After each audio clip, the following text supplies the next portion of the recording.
Hello, everybody, and welcome to episode 2 of PandaCast. I'm Rainbow Red Panda, and today I am going to be talking about tag teams.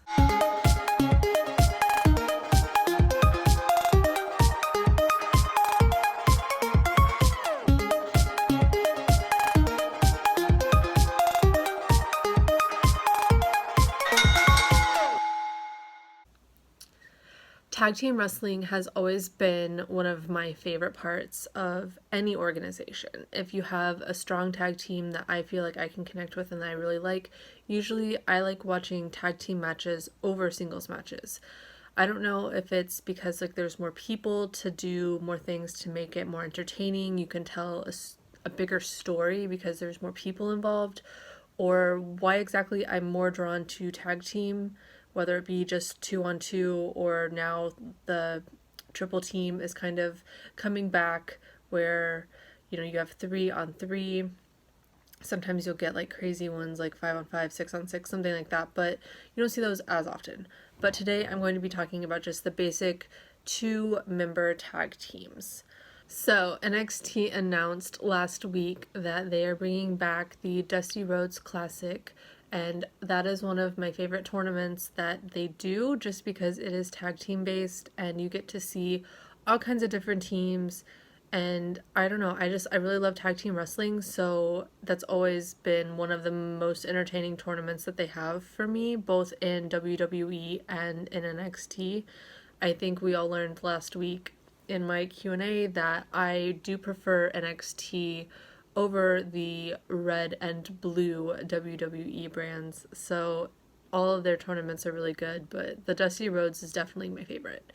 So I wanted to do this episode talking about my favorite some of my favorite tag teams of my memory. I have seen so many tag teams come and go, and some of them can be entertaining, but these are the ones that have kind of stuck with me throughout my history of watching wrestling. Some of them are older, some of them are newer, some of them are going to be ones that probably only I like and are not going to be on anyone else's lists. This does not necessarily mean that these are the only tag teams that I like or that I don't like other ones. They're just the ones that come to mind first. They're not in any particular order. This isn't like a numerical least favorite to favorite list. It's just a list of tag teams that have made an impact on my wrestling watching career. So to start off with, we have the Road Warriors, Hawk and Animal. I liked them the most during their Paul Ellering days, but they were one of those teams that I saw on everything. They were on all programs that I watched at different times. When I was younger, I knew obviously there were two organizations. There was WWF and WCW, and then there was obviously more than that, but those were the two main ones that I saw on television. And sometimes you would see somebody from WWF suddenly be on WCW, and I was always just like, wait, did something happen? What happened? Why is this person now on this? It kind of made me question if I had been misremembering them being on the other show. And that happened with the Road Warriors a lot. They were the most remembered for me just because their look. They had the face paint and the hair and the huge shoulder pad spikes and all of that. And so they were just something that I really remembered. And so seeing them consistently on the different platforms, it was great because I felt like there was never really much time without seeing them. But it was just always weird for me being like, oh, they're on this show and now they're on this show, and now all of a sudden they're being called the Legion of Doom, but they're still Road Warrior, Hawk, and Animal. But I loved it. I loved everything about them. The classic, oh, what a rush. Their entrance, it was just great. I was really good to see them get inducted into the Hall of Fame. That was one of the 3 Hall of Fame ceremonies that I've been to, and it was great to see them. I liked the tribute to Hawk where they had the little action figure.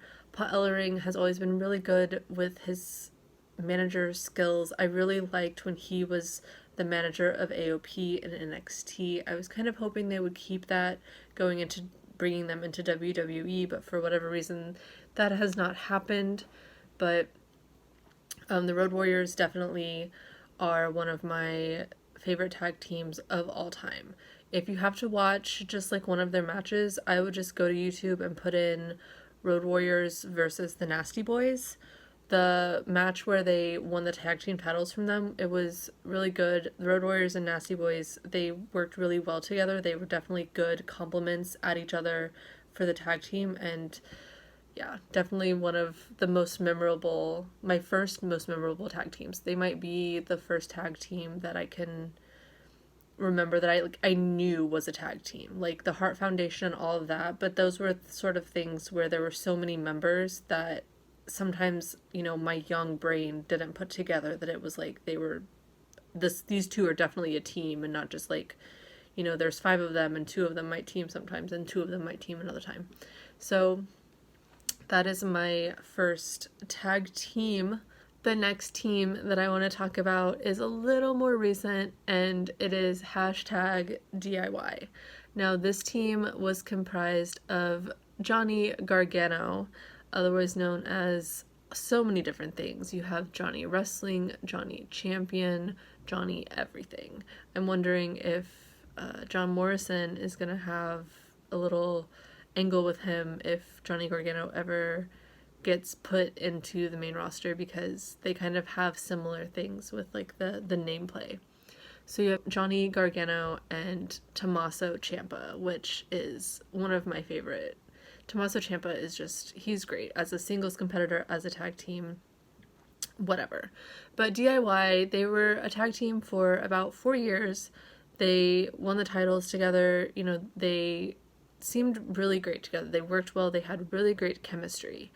And they've both gone on to have singles matches and singles success. I think the turn where Tommaso Ciampa turned on Johnny Gargano was one of the most shocking turns for a tag team, especially in NXT, that I've seen. But I get it, like most tag teams are comprised of 2 individuals and they aren't going to stay a team forever. But that one was one that hit especially hard for some reason to me, because I really liked them together. In NXT, they did a lot of really great work with different teams. I think my favorite storyline rival that they had was with the Revival, and the Revival have since moved on to Raw and SmackDown. They've been on both shows. I really hope that if Ciampa and Gargano ever make it into the main roster, that maybe they reunite every once in a while as DIY, and I would love to see more stuff with them with the Revival, with some of the other teams that are going on now. And I mean, DIY had a lot of really good success in the Dusty Rhodes Classics in the past, so it's cool to see, them both have their individual success but also their united success. It was really great. And I think my favorite match of them was the 2 out of 3 falls match where they won the tag team titles, and that was against Revival. It was at an NXT takeover. I believe it was Toronto. But definitely check out that match if you haven't seen it. To me, that's like, being introduced to them, that's the one that I would start with. 2 out of 3 falls matches are always, really entertaining. You know that you're going to be in for a good show, but that one was like, it was one of my favorites. The next tag team that I want to talk about is one that, this is going to be probably one of the 2 or 3 kind of ones that people are like, why are you talking about these people? Like, really, of all the tag teams in the history of wrestling, these are the people that you choose to like root for. But yes, I'm weird. I can like whoever I want to like, and I have always thought that both of these individuals were very underrated. They were never used to their proper potential, and that is Kurt Hawkins and Zack Ryder. I love them as a tag team. I love that it's been over 10 years and they're both still here. They're both still going. They aren't giving up. I think that Zack Ryder deserves so much credit with so many things for WWE. Like, he might not be the main man on their roster. He may never be the main man on their roster, but when social media was happening, he was like one of the first ones to jump on, be on Twitter, be on YouTube, be on everything. And WWE was forced to take notice. And then they started their own social media stuff. So I really think that if he wouldn't have taken that step to just further his career and be like, hey guys, like this is me, like they're not putting me on TV, but I'm gonna do this stuff so that you can still watch me and know that like I'm still around. And the Z2 Hollywood story was so great.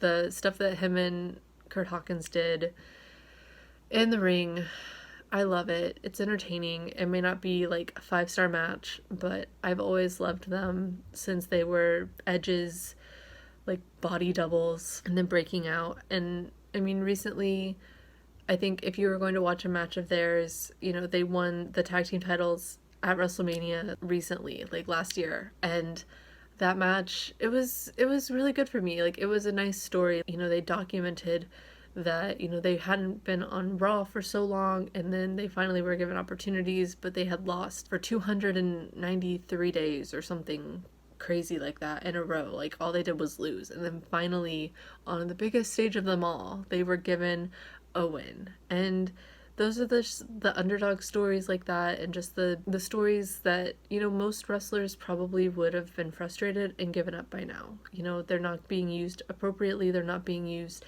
how they want to be used. They could probably go to any other organization and be more successful, but the WWE is their dream, and they stick around, they show up, they bust their asses, and they are given some recognition for it. And maybe not from the company, but from the fans. I love them. I have a Zack Ryder shirt that I wear all the time, and I wear it proudly. I'm sorry, but I'm surprised that I like him, but I really do. I think that he is really talented, and I think that, you know, if you just give him a chance, he will be really good. So Hawkins and Ryder always have to be one of my favorite tag teams. I don't know. They don't give up. You can't hate on them because they're still here, you know. You try and do what they do and see how it works out for you. That's all I can say about the people that are going to hate on them as a tag team. The next tag team is probably one that everyone is going to expect me to have on my list, and it is the Hardy Boys. I could have put a bunch of other ones on this list. I chose not to put Edge and Christian and the Dudley Boys on this list just because I didn't want it to be a super, super long list, and I can also talk about them while talking about the Hardy Boys because they did do so much for the industry, all three teams together. They kind of did the whole 2-on-2-on-2. They had so many matches against each other for the titles, and having the thing of the Hardys being the ladder people, Edge and Christian being the chair people, and then you have the Dudley Boys with the classic, like, Devon, get the tables. And it's just the three of those elements being put together to create something that is still around today, the TLC match. And it's used now not only for tag team titles, but for the World Championship. Any title, any match now can be made a TLC match. And Edge and Christian, the Hardy Boys, and the Dudley Boys, they started that. You know, that was their baby. And the first match, if you go back and you watch that first TLC match, it is just, it's so amazing that you're willing to put your bodies on the line. This hadn't really been done in that setting before, and there's obvious people are going to get hurt. I mean, Edge and Christian, both of them as individuals, are no longer actively wrestling. On top of all the success that they had with Edge and Christian and the Dudley Boys, they also had a lot of success in other places. So they won the tag team titles so many times at this point, and they're still relatively around today. Jeff has definitely had his share of demons, both with substance and alcohol abuse. He's had multiple DUIs and different run-ins with the law, and that is sort of one of the more tragic parts about so many different things. The wrestling business, some of that stuff is stuff that could have been a genetic thing. I know that Matt also at one point was having issues with alcohol. I don't know if there was other stuff involved, but their tag team, I feel like because of every once in a while they'd have like a personal struggle bump in the road, they never got to thrive individually or as a unit the way that a lot of other teams got to. Later on, I will talk about another tag team, and I hear all the time this tag team described as the new Hardy Boys, and I have opinions on that, and I'll talk about it later on when I get to that specific team. But I do think that the Hardys did deserve more than they got, and they got a lot, but they were really great. Like, they were a very high risk, high reward kind of team, and I think that some of that did end up kind of hurting their career because I think the same high risk, high reward also floated on into their personal lives, and that kind of stuff is not something that you really can risk and have a good outcome. But their matches are always entertaining. I love seeing them in person. I love that, they are able to tell stories and really make me at least feel the story. When Jeff won his individual title, the world title, I was so excited. It was one of the best moments in my wrestling life because, I'd wanted him to have this. Last episode I talked about the match of him and the Undertaker, and like ever since then I was like, he could be a champion one day. And I really liked when WWE finally gave him that opportunity, and I made sure that I did everything in my power to try and see him as a champion. And then, to me, it's the pay-per-view I remember very specifically. There's this mystery attacker, and it turns out that it's Matt, and Matt costs him this title. And so the day that my first ever wrestling event was technically 2 SmackDowns in Indiana, and it was the SmackDowns after that pay-per-view, and it was like Matt coming out and talking about how he hated his brother and like just all of this, why he did this to his brother and everything, and I just remember being so angry at him because this was my moment. I was gonna get to see Jeff as a champion and get to have this moment, and he took that from me. Obviously, it's scripted, but even though I knew that, I was still just like, you did this to me, and I'm really upset about it, and I'm gonna let you know about it. So it was a great story to tell.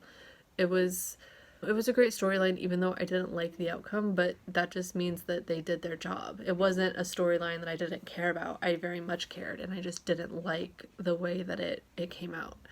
But the Hardy Boys, they work so well together, but they also work well against each other, and that was very much showcased in this feud. They have gone on to other organizations in the past, and it's worked out. I think that Matt definitely had more success in the indies and was taken more seriously. He was given more freedoms. He was thriving before he came back to WWE, and I think that he was under the impression that WWE was going to utilize a lot of the stuff that he did in the indies, and instead they kind of have just pushed him back into the stereotypical Hardy Boys role, which as a fan you like to see, but I would like to see them let him have his, broken Matt Hardy and that whole gimmick, because it was really good, and that was something that, he came up with. So whether it's something of they want creative control of that and he's not going to give that to them so they won't let him use it, if it's something like that, only time will tell. But I really hope that right now that Jeff gets his shit together and they are able to finish out whatever their contract is in WWE and either then, retire or go to another organization where they can be better used. But I hope that they both are able to stay healthy, and both mentally and physically, and that they do go on to have some more really good matches, because I don't think that their time is over yet. I don't think it's time for them to retire. But if you need to watch some Hardy Boys matches, I would say the TLC match. If you Google the feud between Matt and Jeff, that's always a really good storyline. Just try not to watch some of Jeff's TNA stuff because it can get really sad whenever he was in a bad place. It was bad. Like the match that he had with Sting. Don't don't watch that. Don't watch that, but watch the other stuff. Some of the stuff was really good. Or you can go and watch the Undertaker match that I recommended last week. Still my favorite.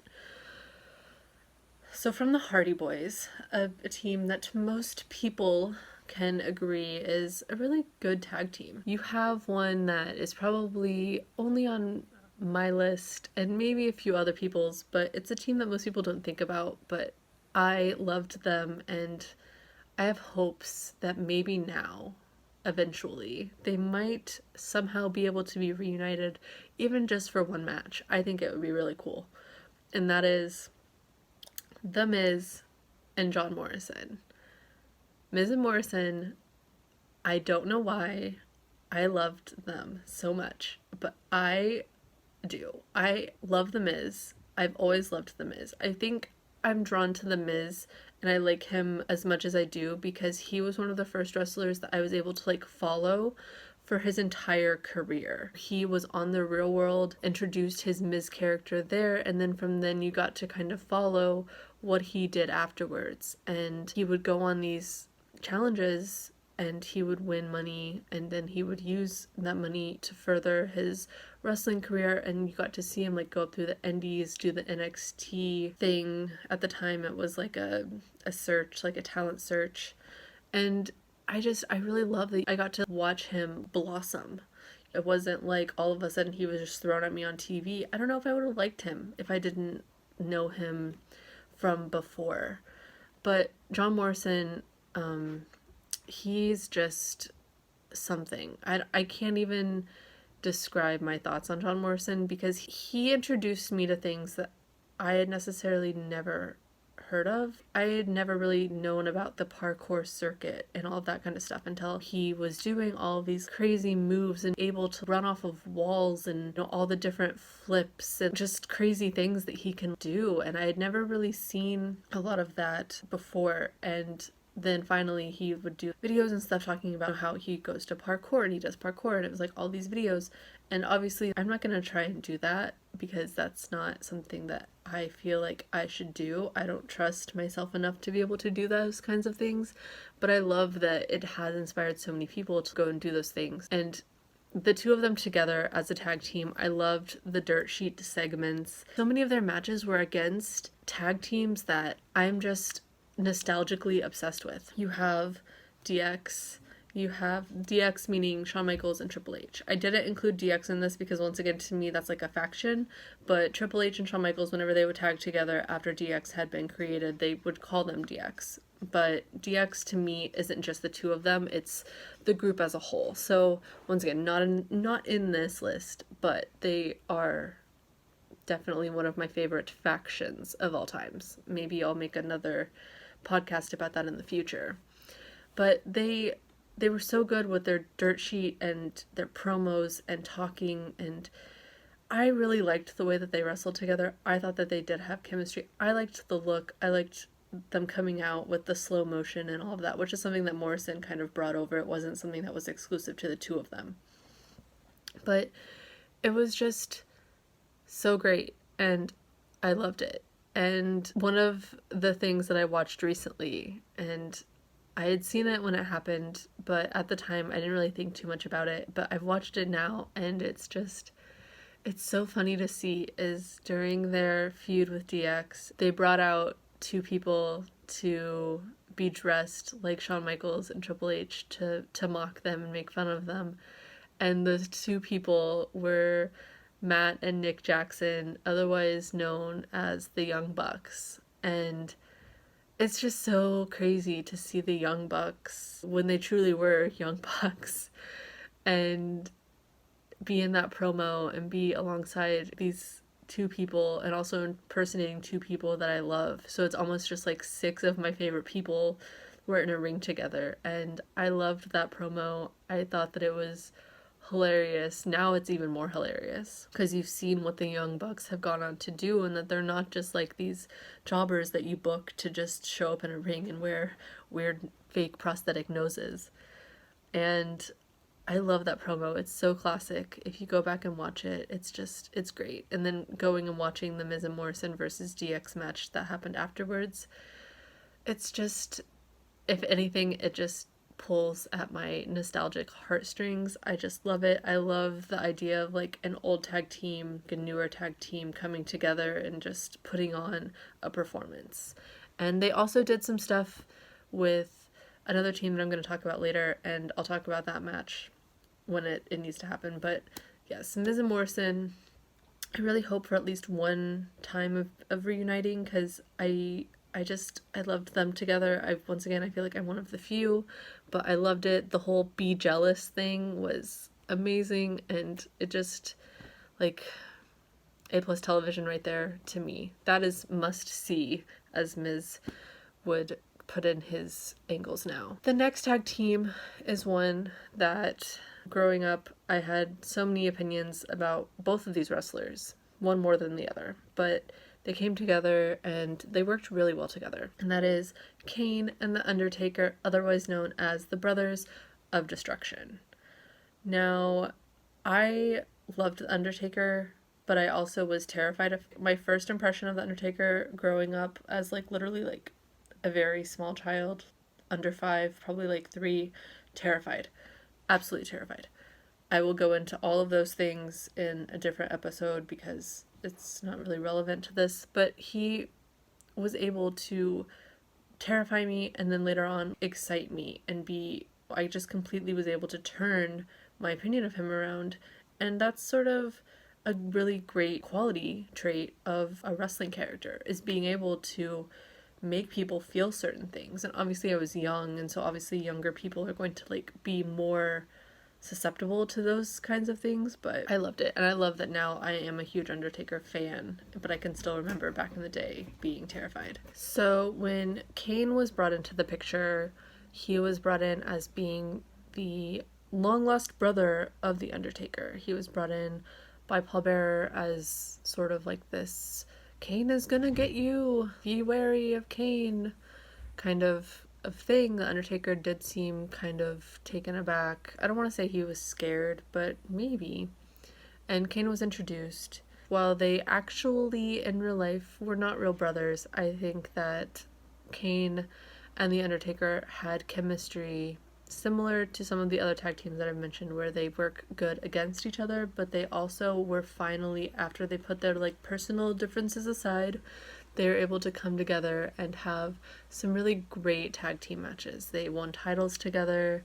They just did so much together. And even recently, they always kind of come back and reunite. And while I didn't watch their last reunion in Saudi Arabia, for reasons that I kind of talked about in the last podcast of, I don't really support the pay-per-views that they do in Saudi, so I don't watch it. And also that was the match that Shawn Michaels came back for, and I didn't want to see that because he should have, stayed retired in my brain. So I didn't watch any of those matches.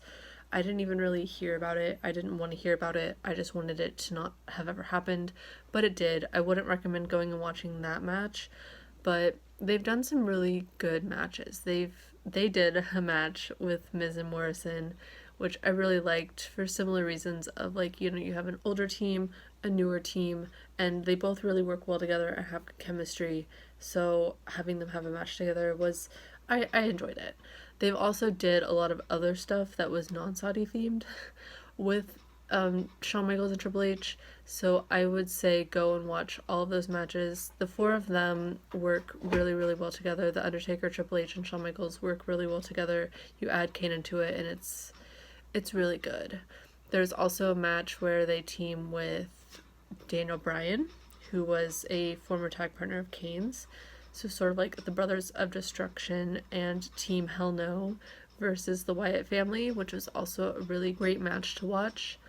And I love that, to me, The Undertaker is one of the first wrestlers that I can remember that does sort of, he's a big guy, but he does try and do every once in a while some of like the agility things that you see the younger, smaller guys doing. And I love that he still kind of tries to do that almost every time I see him. Every time he wrestles, you almost always get like an old school, which is where he, climbs to the top and then he walks across the top rope, like a tightrope kind of.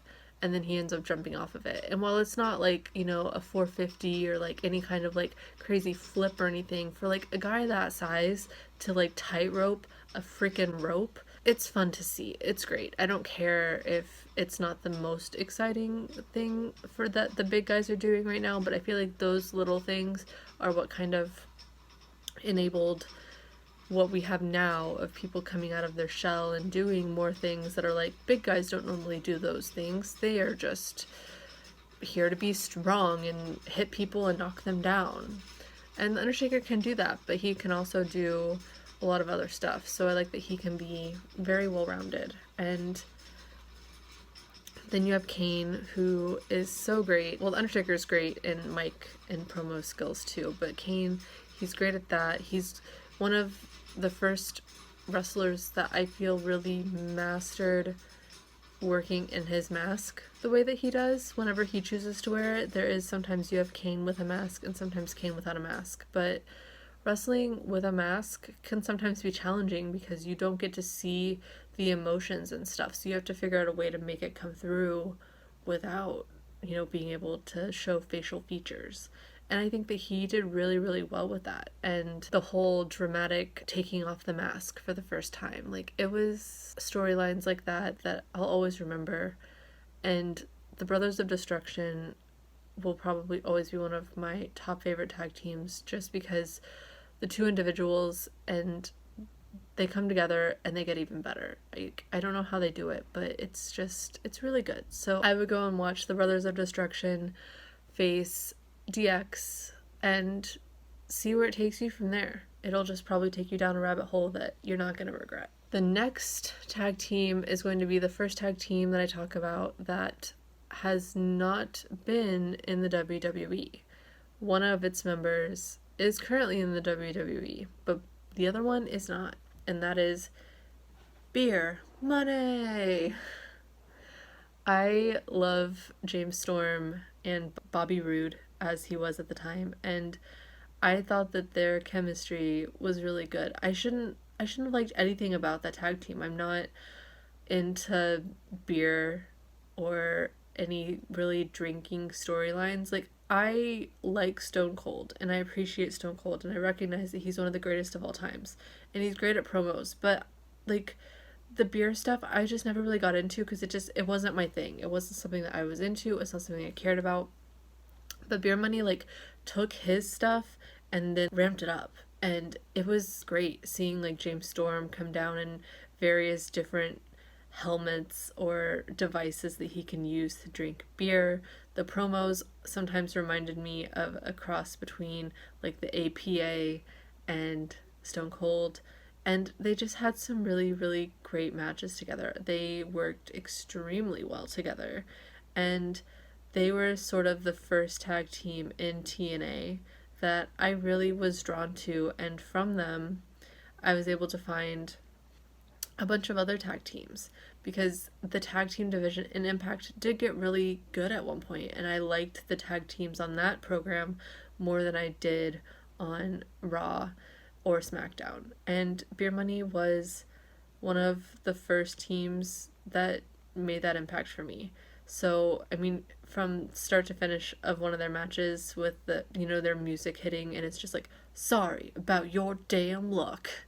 And just from the start to finish, it was just really good. And if you're going to watch a match from them, I would recommend the Monsters Ball match that they had with Matt Morgan and Abyss, and LAX and Team 3D, which is otherwise known as the Dudley Boys, because they had to rebrand once they moved to other organizations.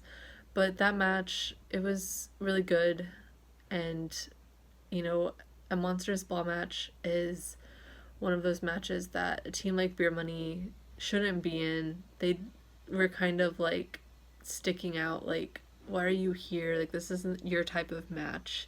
It was basically like a hardcore match, hardcore math death match, whatever you want to call it. That's what it was supposed to be. And they did a really good job of including beer money while not, they weren't the ones that were getting their faces like cheese grated and stuff, but they definitely made a memorable match for themselves.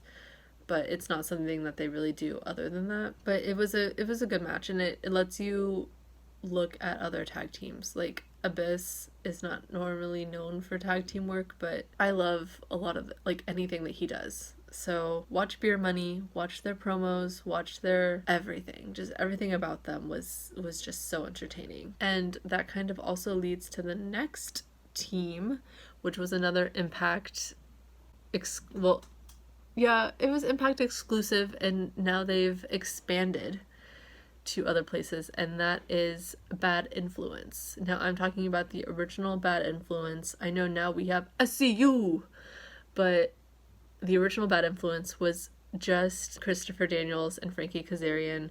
I always just call them Kaz and Daniels, and they were just so entertaining. They are another one of those very heel tag teams that do the promos, making fun of everybody, and it's just so funny to me. I don't know why. Once again, they're not people that I should like, and I think one of the main reasons that I ended up liking them as much as I did is because I've met them at various events. I think I've met them like 4 times now. And obviously I remember them because they're Frankie Kazarian and Christopher Daniels, but somehow they remember me, and it's always interesting that they are able to remember. And I don't know if I met them now because it's been a few years since I've met them now, but at the time, like, they always would remember me, and it was always just really cool that like they were able to remember. And they're always, if you met them in person while they had a title, they would never let anyone touch it. Like, you couldn't touch it, you couldn't hold it, but they would let me hold it. And I think I have a picture of them somewhere where we went to like TNA Slammiversary 10, and they had this like VIP meet and greet thing, and you could walk around and just kind of talk to whoever. And me and the person I was with, we went up to Kaz and Daniels just to get a picture. And I think the person I was with, he wasn't really a wrestling fan, but he was just there because I was there.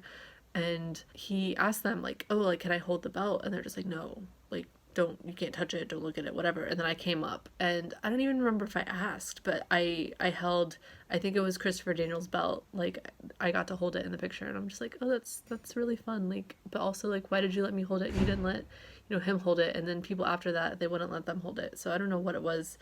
That it was just a very interesting storyline, just internally with me, and I really appreciated that. It made them very memorable. But you have, in that time, you have Christopher Daniels, who I want to say is one of the original scarf pioneers. Like, sorry, Chris Jericho, but you watch like early 2000s, like probably maybe even late 90s, and you have Christopher Daniels out there rocking that scarf, and it doesn't make sense with his outfit most of the time, but it was amazing to like see it. It's kind of weird that like he doesn't really wear it anymore, maybe because Jericho has it and he's just like, oh, that's his thing, so I'll let him have it now. But sorry MJF, sorry Chris Jericho, but Christopher Daniels, he started this scarf trend, and you guys owe him all your royalties. But Christopher Daniels would be out there with his scarf. He would have his apple martini, and they would just always be so entertaining. Like, their little catchphrase would be like, "You have permission to worship us now." And I loved it. I loved everything about it. And I'm glad that they stayed together and they added Scorpio Sky, and now you have SCU in AEW, and I love that team as well. If you're going to watch a Bad Influence match, I would say, first of all, watching the promo that they did on AJ Styles, where Christopher Daniels was issuing an open challenge. He called out AJ Styles, and it wasn't AJ Styles that came out, but Frankie Kazarian dressed as AJ Styles. I loved that promo. I thought it was amazing. But then you have the Kaz and Daniels versus Magnus and Samoa Joe, and that was such a great match to me. But they had so many great matches in general that it's hard to find a bad bad influence match, but I would recommend those two things. The next one is a newer tag team, probably the newest tag team on my list, and it is the Best Friends. I'm talking about the two members of Best Friends. I'm leaving my sweet, sweet beloved Orange Cassidy out of it because he is the best friends with Orange Cassidy, which almost is a play on orange juice to me because you have orange juice like with pulp, and in this case, Orange Cassidy is the pulp of Best Friends. But Best Friends in general, you have Trent Beretta, who is now just known as Trent, and Chuck Taylor, Chucky T, and the two of them together, I think they're really funny. They can be, sweet. They're almost like Sour Patch Kids. Like, they can be really sweet, they can be sour, and I love that through BTE being the elite, you get a look at them in other capacities. I feel like that's something that is BTE for being the elite, the various members of the group that kind of founded AEW known as the Elite. They started the show that is very similar to what you have on what Zack Ryder started with Z True Hollywood Story, only it's definitely lasted a lot longer and it's bigger. But you got to see, when they were signed to AEW and, them anonymously threatening the children of the Young Bucks because they didn't want to be in a singles tournament. And I don't know, they're so entertaining to me, them coming together and doing the hugs.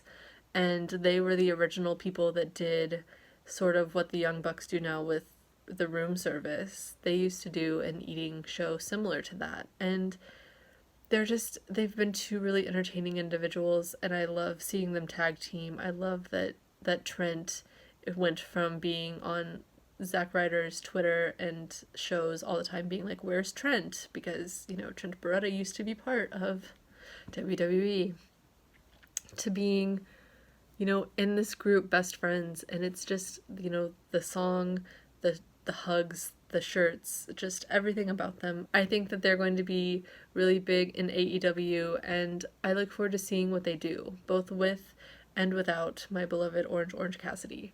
If you're going to watch a match from the Best Friends, I would recommend just watching parts of the New Japan Pro Wrestling, the World Tag League that they have every year, the 2007 bracket. They had a lot of really good matches in that, and it sort of showcases all the stuff that they kind of did prior to AEW. They've had some really good matches in AEW, but most of them do involve Orange Cassidy. And the final tag teams that I'm going to talk about, there are two. I'm going to try and talk about them individually, but the match that I would recommend for these tag teams involve them together. So, the first one is going to be the Young Bucks, which I kind of talked about a little bit earlier because one of the first times that I had been introduced to the Young Bucks was through their promo that they did with Miz and Morrison dressing up as DX. And then later on, I saw them on TNA, and I loved them. To me at the time, they were like, oh, this is TNA's version of the Hardy Boys. And yes, I was somebody that thought that because they are one of the tag teams out there that are biological brothers. Sometimes you have people like Edge and Christian were originally billed as brothers, Undertaker and Kane billed as brothers, not actual brothers. But Hardy Boys, actual brothers, Matt Hardy, Jeff Hardy, the Young Bucks, Matt Jackson, Nick Jackson. I believe Jackson is not their actual last name, but I'm pretty sure their names are both actually Matt and Nick. But they have broken the stereotype for me as being this generation's Hardy Boys. They have gone above and beyond, in my opinion, what the Hardy Boys have done. Are they entertaining, and did they start off after the Hardy Boys? Yes. But to me, it's not a comparison anymore. They have been around for over 15 years at this point, I think. And they've won tag team titles in every organization that they've been in. They have gone and done so much in so many countries.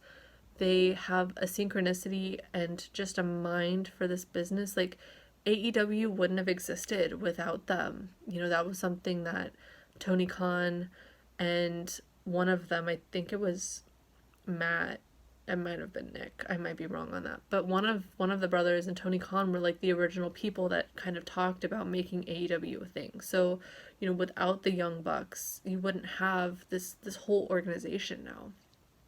And they kind of wanted that organization for a way of making it to the big leagues without going through WWE, because sometimes, you're not used like you want to be used, or you have problems with your gimmick or whatever. And so they have this organization now that they still allow their wrestlers to wrestle on the indies.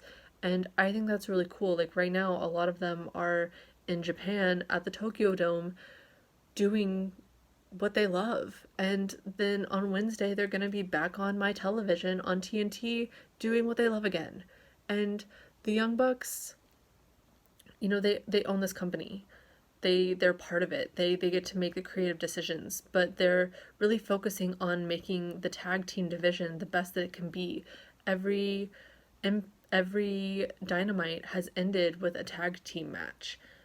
Their tag team tournaments, they easily could have been like, oh, well, we're the Young Bucks. We're the senior people here, and we get to control everything, so we're going to win this tournament. But they didn't. They eliminated themselves in the first round and allowed these other teams to shine. I do think that they will eventually become the tag team champions of AEW, but I don't think that they're out here to just showcase themselves. They're out here to shine the spotlight on all of these individuals. And they've had so many great matches in all of their organizations. I think that my favorite stuff that they've done is the stuff that they did in Japan, but the stuff they did in Impact and in Ring of Honor was still really good.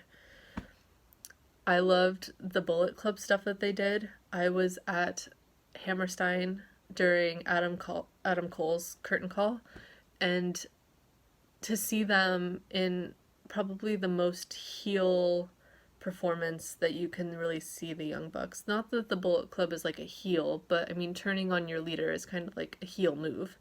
But like, to see them in the black shirts and be kind of like the more serious Bucks, it was really cool to see. And I like that they do have dimension, and I like that at the end of the day, they're pretty much just, they want to be a tag team. They're in this together. They're not a tag team that's put together because they don't have anything for the two individuals, so they stick them together, and then eventually they'll break them apart and send them on their separate ways.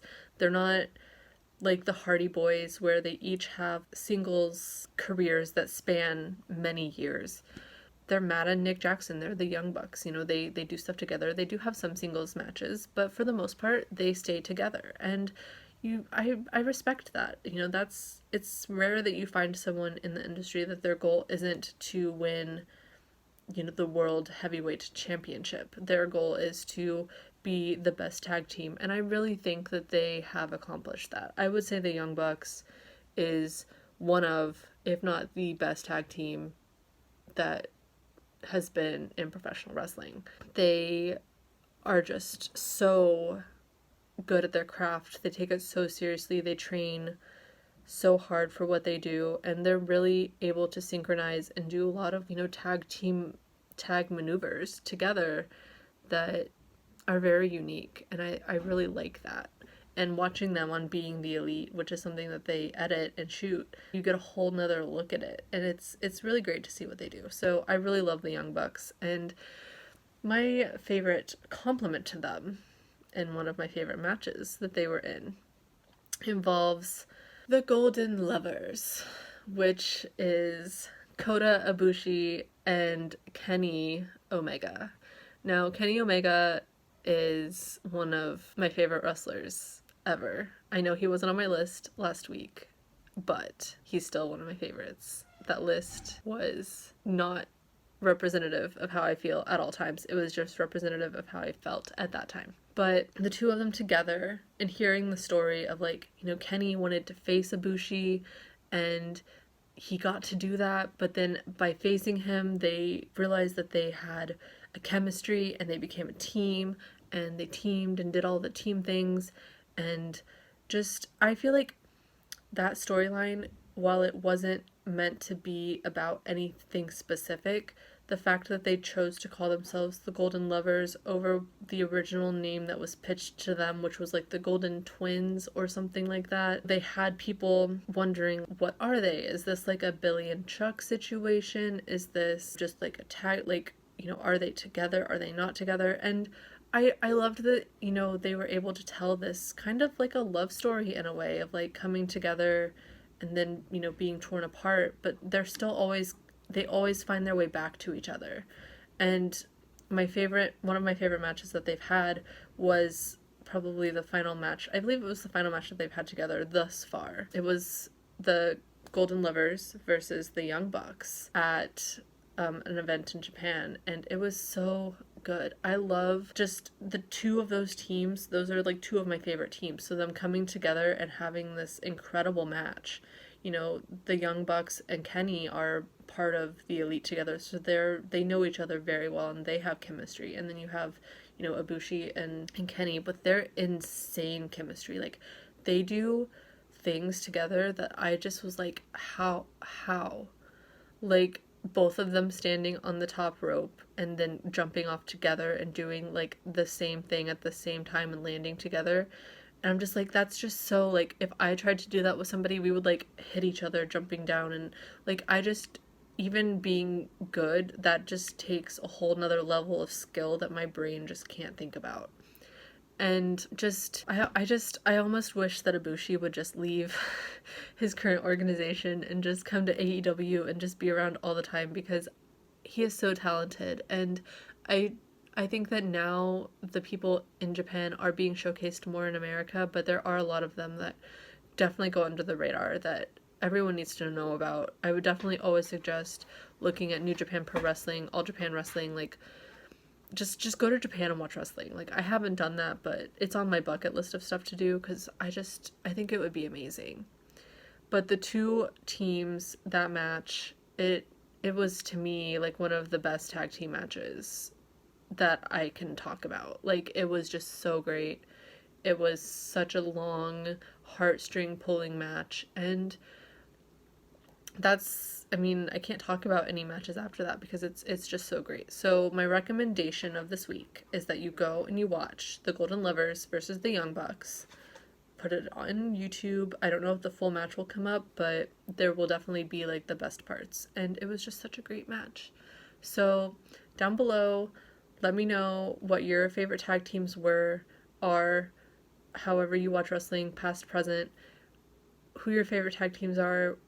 If you prefer tag team versus singles, I definitely prefer tag team, but I do appreciate a good singles match.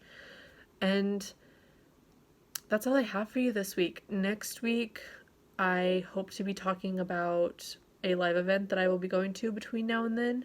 We'll see what happens with that. And other than that, I just want to say, thank you guys for listening to episode 1. I appreciate all the feedback and everything. Let me know if there's anything that you want me to talk about. And that's all I have for you this week. So I will see you guys on the next one. Bye!